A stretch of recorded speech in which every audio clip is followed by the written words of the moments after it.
We're gonna drop some knowledge for you today, okay? I got my brother. This man is a soul brother. I say that because this man speaks a lot of game.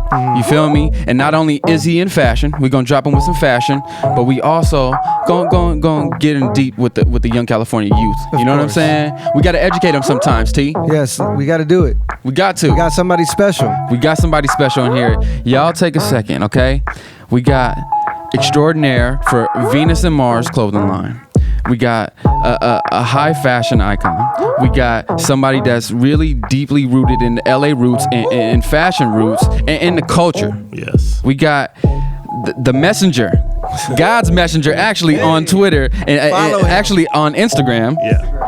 Instagram. His name is Tracy Mills. Yes, sir. You might know him by T Mills. Welcome. Sir. The real T Mills. The real T Mills. Yeah. Let's get it right. Yes, please. LA native. We in Young California. Let them know, Tracy. We here, man. I'm here. I'm in the building. We in Young California right now, T.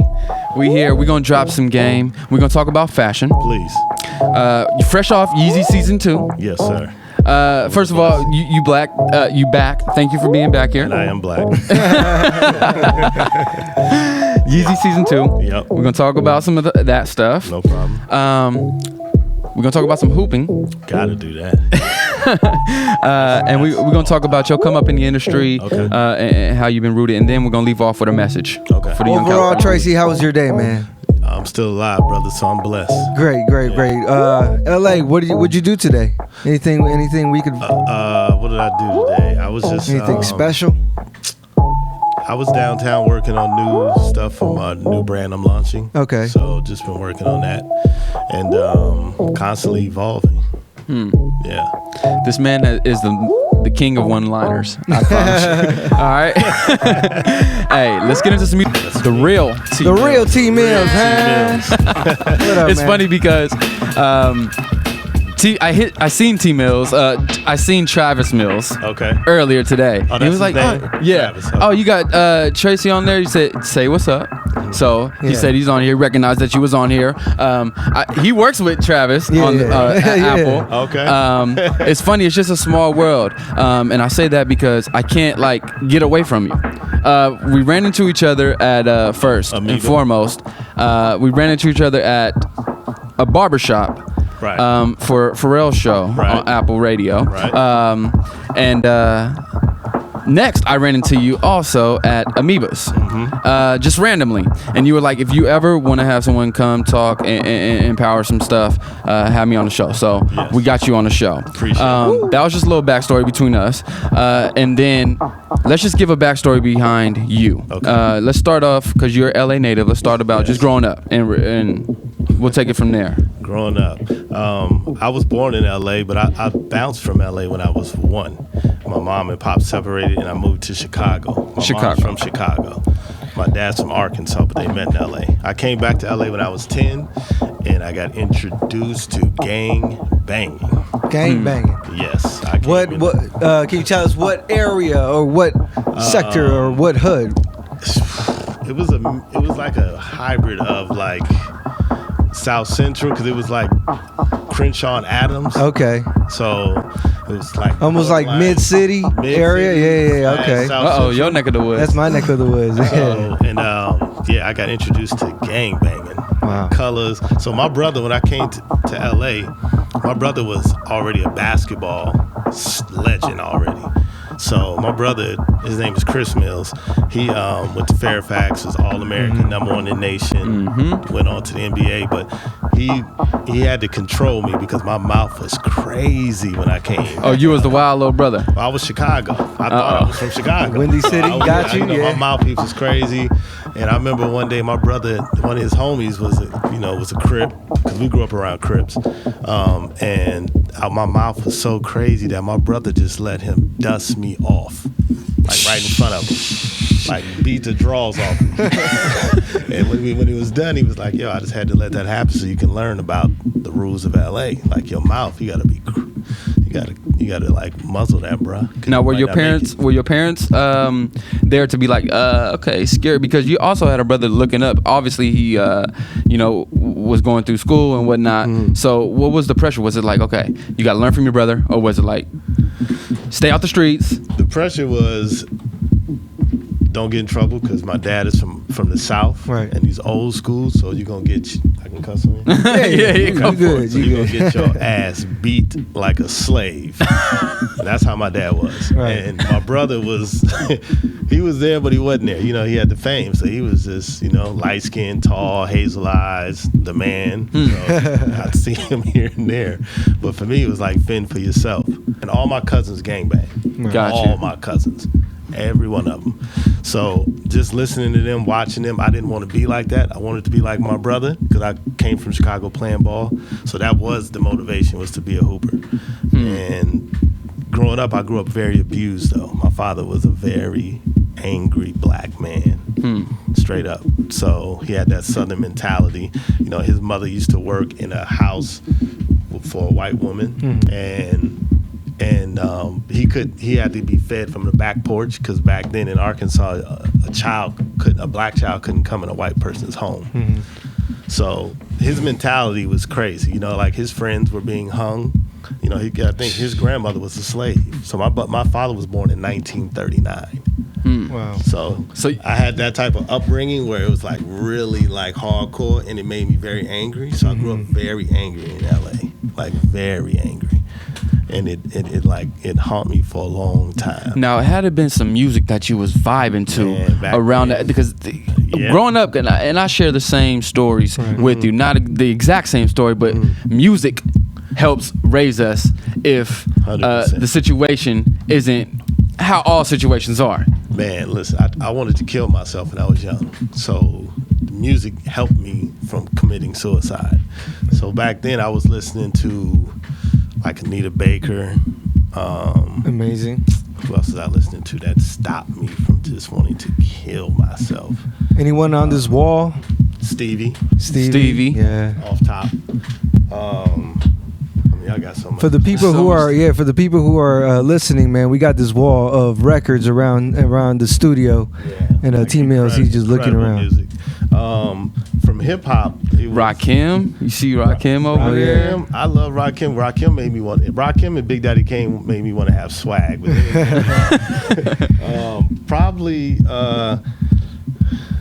It was more R&B though. Hip hop. By the time I got into hip hop, I wasn't like trying to kill myself. I was trying to like. You see, we got some Tribe on there too. Right. Listen, Tribe. Let's talk about some Tribe, since we got that in the back too. Tribe. Tribe was the illest to me coming up, man. What was? Tell me, what was Tribe for you? What was Tribe Called Quest for you? What was Q-Tip? What was Fife? What was Ali? What was all of them for you? They were, you know what it was, man, for me with them? They were just like, they embodied so much for me. They embodied swag. They embodied intelligence. Yeah. They embodied confidence.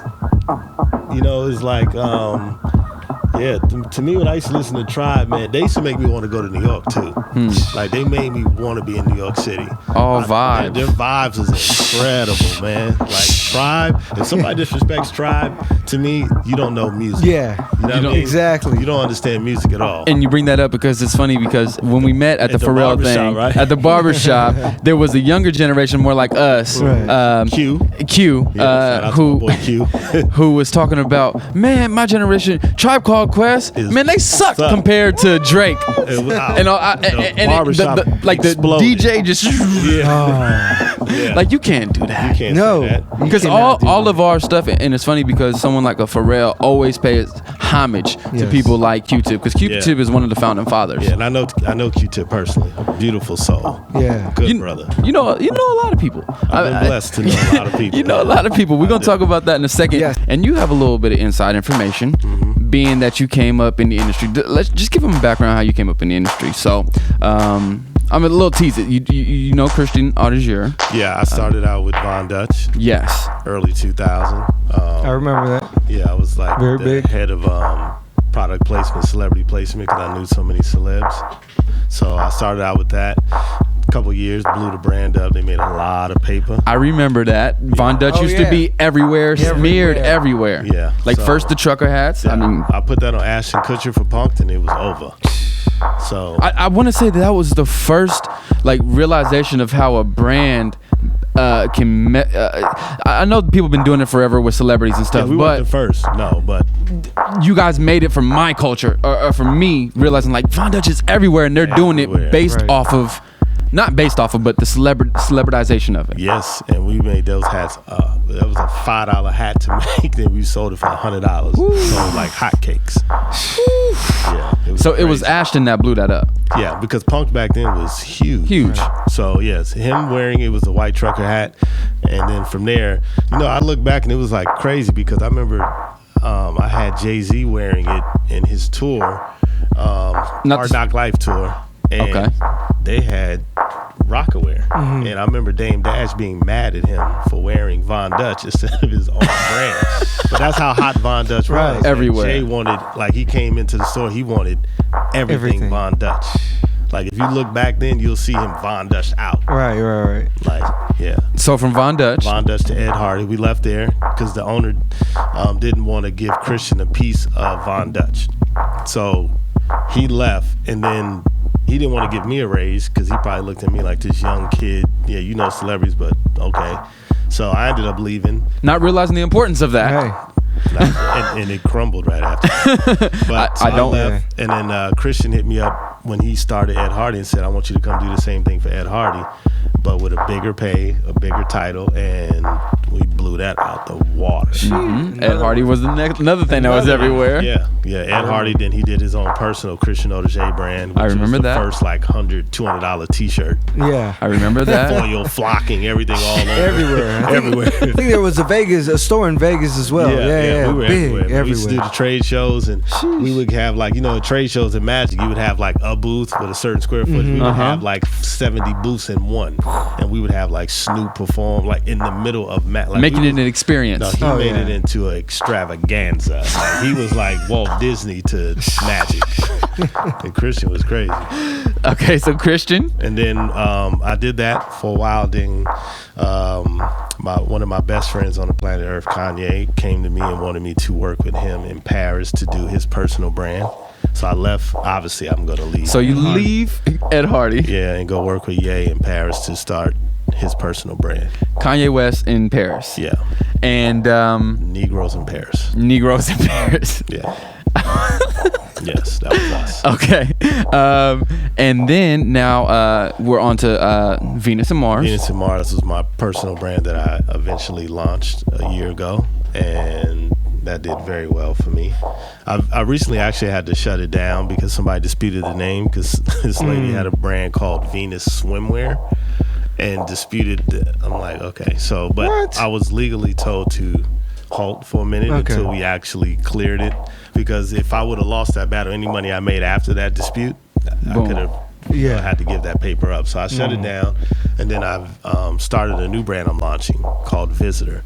So it's about being visitors on Earth, and the concept is like, I don't believe any of us are from the planet Earth.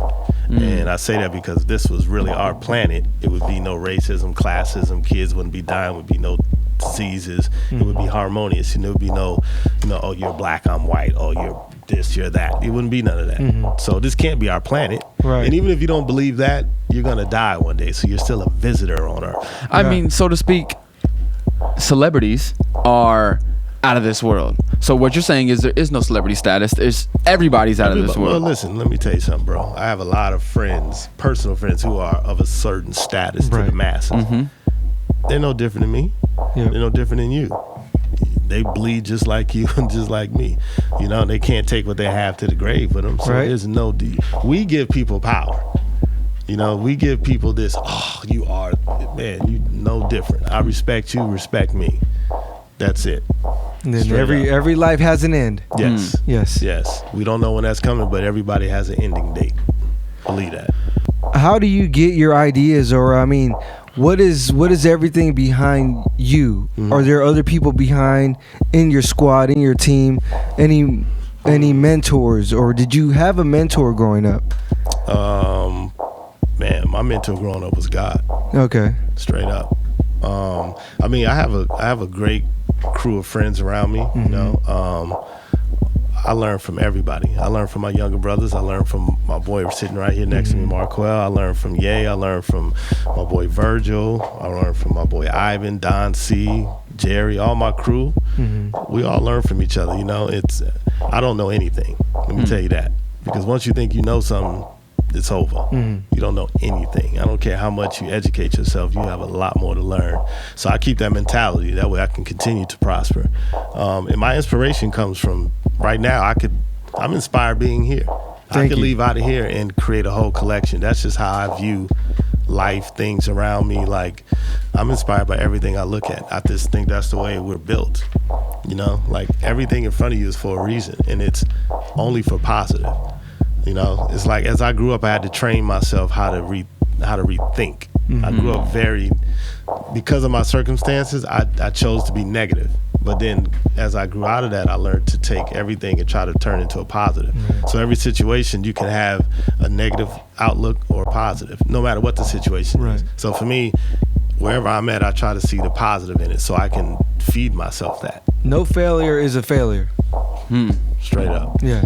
Hey, we getting some positive vibes. We gotta educate the youth one time right now about this record playing in the back, because we gotta tap this one. Joke. I used to let the mic. Because people don't know about this record. Okay, I had to get educated on this record. For real? I kid you not. But I had to hear people like Q-Tip and Pharrell talk about this record to me to understand the importance of this. I remember my cousin put me on this. He was older. He said the summer of '86 changed hip hop forever. Man, Rakim is the godfather to my favorite MCs, to Nas, Pac, Jay, Big. Like, those are my favorite rappers. But if it wasn't for this brother, it would be none of them. This brother right here, Rakim. If you can't respect Rakim, you should never talk hip hop again in your life. He ain't no joke. Rakim Allah right here. Yes, sir. He made the swag. Man, his swag is on flow. Killer. Swag. You mentioned his swag earlier. Yes. Tell me, did that rub off of you? Yeah, did you get your swag? Too. For me, Rakim, when I used to look at Rakim, it made me want to have that type of confidence, that presence. He had a presence about him, and it was authentic. You know, when you saw Rakim, it wasn't like he was like, you could just tell every word that he uttered was like from his soul. It was just so real. You felt it. You know, you could look at some rappers and be like, okay, brother, you're like, you thinking about that. This Rakim was just being Rakim, and it was so cold. To this day, he's like, it ain't many brothers that have the swag that brother was blessed with.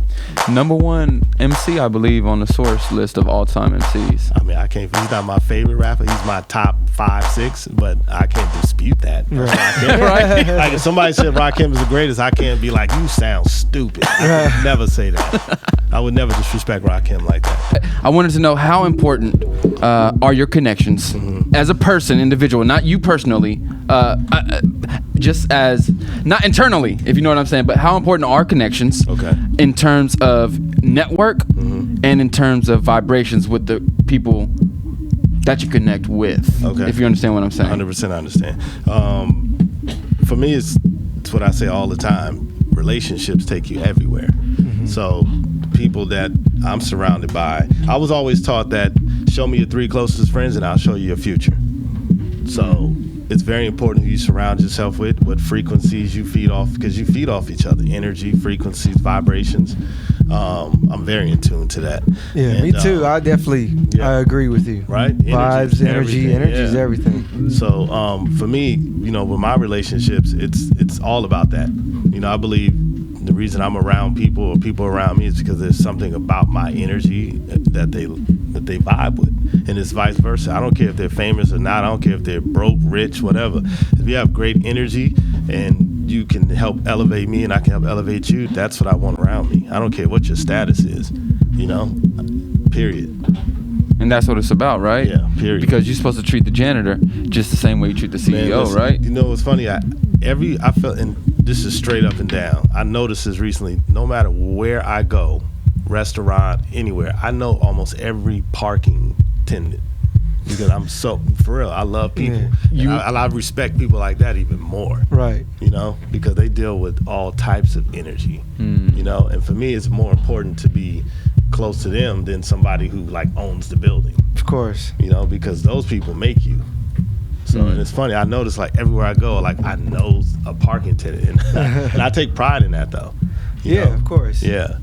I guess you got to respect everyone equally, like you've been saying, and I mean, I could definitely agree. I have a experience with. I went to New York, and the cleaning lady came in, and she was like, "You're so nice. Yeah. You're talking to me." I'm like, "Hey, because most people act like they don't exist." I'm like, you know, that's crazy how it's uncommon now. You know what I'm saying? How that's uncommon, like the courting, all this type of stuff, not having proper manners, not being professional and stuff. Brother, like, I just had a conversation about that yesterday. Can I chime in on Go that? for it. I had a conversation with someone about that, and we were talking about the difference in what I see in this era and in my era. So like the 90s to now, right? And she's an older woman, and she was like, "Man, it's crazy how you broke that down." And I was like, if you think about, like, my favorite R&B group is Jodeci. To me, Jodeci was street, but also they were very much like they would court a woman, but also be reputable in the streets, right? So in the 90s, you had R&B where cats were like R. Kelly, who were you knew they were from the streets, but they would court a woman. They would talk about how to treat a woman. They were in tune with their feelings, right? And it was cool to do that. That's how. And nowadays, natural. I feel like you can't do that. I feel like if you do that now, it's like, oh, you corny, weenie, it's like, you a sucker. Right, but that translates into how a woman respects themselves. And you know, in the 90s, you couldn't talk to Queen Latifah like that. You couldn't disrespect. Who you calling no bitch? Right? You couldn't talk to women like all the women in the 90s were self-righteous. Yeah. You know, it's like, you gonna respect me. You know, and like even in TV shows like we talked about before, you know, A Different World, where it was all about young, I hate to like break down race, but it's just young people in college. Yes. You know, everybody was in college. Or you had Moesha that was younger. She was a star, but she was relatable because she was in high school, and it was all types of topics. You know what I mean? And then you had Teen Summit where you bring all the youth together and they would talk about topics, current affairs. Like, that don't exist right now. Nah, but that's why people look at outlets like us at Young California and people that are Thank God for Young California providing stuff like a platform. Right. But they're looking to that to have an example of what is the culture, what is moving the culture forward. And I think we're a representation of the real authentic youth in California, to be exact, and the youth across the nation as far as the young hip-hop generation. And I think it's important for them to hear messages like that, or to understand that there are platforms to learn stuff and to evolve and to learn more things, and not just be submerged in the music but more in the culture. I think it's important for the young generation to see themselves in different lights other than hip-hop. You know, like, you need to see yourself being other than that. And even if you are in hip-hop, be a student of it. You know, like when you listen to what we just listened to Nas' first album, which I think is the greatest rap album ever put together, from A to Z, in my opinion. It's a great album. You don't. Okay, that's two people who don't agree. I actually got a chance to see Nas when he dropped his documentary, and he did the whole Illmatic at the Orpheum Theater in downtown LA. Amazing show. I didn't think he was gonna come out and perform. He performed all the tracks from the Illmatic. Amazing. I knew he was gonna come out too, and I missed that. Man, I was honored. I was definitely honored to be there. It was definitely history and culture. And you don't think that's the greatest hip hop? I can't. Who did you get that to? And All eyes on me, bro. Oh, I thought you were gonna say Drake for a second. I got to barbecue you on that because hold on. Pac is my all-time favorite rapper. Period. Point blank. All Eyes on Me is not even Pac's greatest work. I mean, Pac's greatest work is Me Against the World, hands down. All Eyes on Me is where Pac started to become a true Gemini against himself. I can't deny that. Okay, let me learn something. I can't stamp that over Illmatic. No, and Pac is my favorite.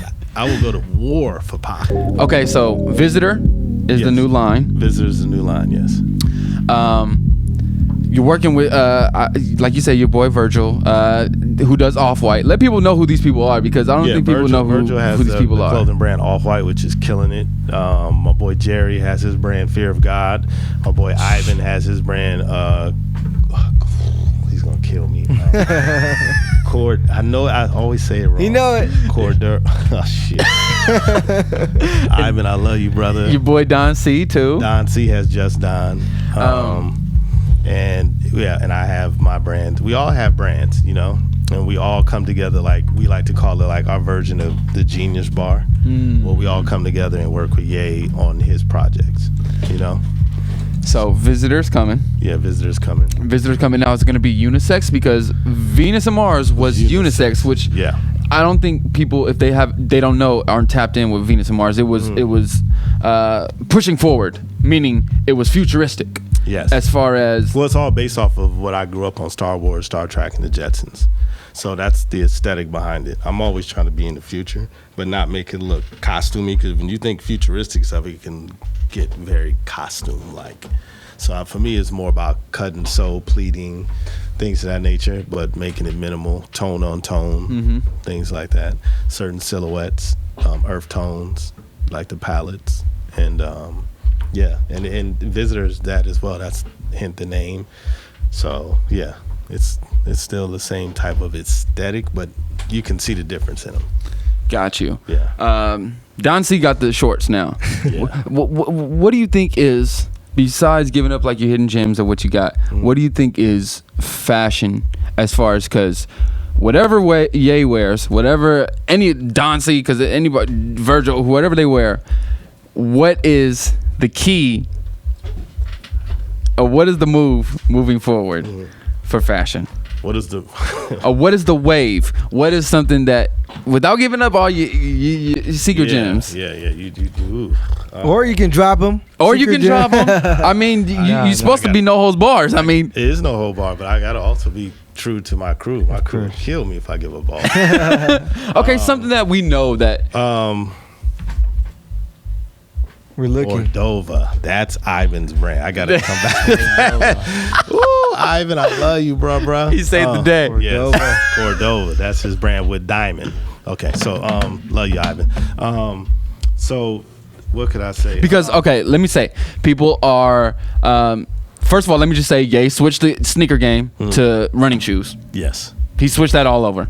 Yeah. People was walking with the running shoes. He's a master. I know he is. Shoe game, like for real. He's a master at that. I bet. I'm sure he has some designs out of this world. Camo, I felt like was out. Coming back in. Not coming back in, but camo's a staple. Okay, we know that. But that's not nothing we're focused on. Exactly. On that. What's something? Something textures, towel textures. I don't know shit. I seen you doing people edible shit. Who? People wearing edible stuff. Oh, it's not us. Not us. That's that kinky shit you be doing, Bijan. Bring it in his personal life. I would say this: if you looked at the fashion show we just had with the Yeezy season 2, color palettes, like if you look at the tone on tone, is something that we're introducing. Right. I'll give you that. Tone on tone, meaning like what looks good with your skin tone. It's very important. I think this green looks good on me. It's a good green, bro. Yeah, thank you, man. So yeah, it's more about knowing what color palettes look good with your skin tone, and that no matter what, we're all the same. That's something we try to message in his thing. If you look at it, like we had the different hues of a light color palette on like more fair skinned people, all the way to a darker skinned person, to the palettes being like a really rich black color palette on them. But we're all in the same building, which means we're all together. There's no separation, even though we're different hues of color, but we're all one. Got you. So is it non-exclusivity? Is that what it is? More integration? More one identity? Well, yeah. I mean, Avatar. Unification. I think that's one of the most genius movies, because that's the future. I agree. And the way racism is, I was making a joke, probably in like 2030, they're going to be like, you're only mixed with 9 different people. So you're like, they're going to find a way to divide us. Like, oh, you only got 9, not 12. Oh, you got to leave us with the message. And I'm not going to ask you what's one thing that you can tell a young kid out there. No, I want something that they need to know, that if you don't say this before you leave, your job on earth is not satisfied. Ooh, I love that. I mean, you see how I took it back. Yeah, my message doesn't change though. My message is the same. If you know me, if you follow me on Instagram at God's Messenger, and there's no A in Messenger, it's love. To me, love heals all. So meaning loving yourself, it starts with yourself. Please learn to love yourself. Look in the mirror and see you. Be true to yourself, and know that God never, ever sets you up to fail. Ever. Anything that goes in your way, God has a master plan for you. Even if it seems like it's going wrong, like my man Pac say, through every dark night, there's a bright day after that. You know, just love yourself. And then when you love yourself, you can love others. You can help start to re-heal this planet that's so lost, that's so programmed to hate and so programmed to, down the next person. This world is so lost. I'm telling you, I don't sleep because my mind never shuts down about how can I help rehabilitate the planet. And the one thing I want to say before I leave, man, is we need to learn to erase the lines of division. I had an argument with somebody in the barbershop not too long ago, and they were talking to me like about how a certain race went in a church, which we all know, and killed 8 black people, right? And they was, a black person would never do that. And no disrespect to any race, my race, whatever, however you want to break it down. But I also had to say, well, I know gang members that would go by a funeral of the same race, but a different color that they wear, and blow up the dang church and kill innocent women and children. So to me, it has nothing to do with race, gender, or nothing. It's the soul of a person. There's a lot of people out there that are crying for help, and they do it in the way of killing and downing others. That means people need love. Love will heal all. Yeah, it's a forgotten thing. Man, it's so lost. That 4-letter word will heal the planet Earth. And it starts with yourself. Every one of us. We all need love. But first law of nature is self-preservation. You got to take care of yourself before you can take care of anyone else. So we should all look in the mirror, check ourselves, be real with ourselves, start to love ourselves, and then we can help each other.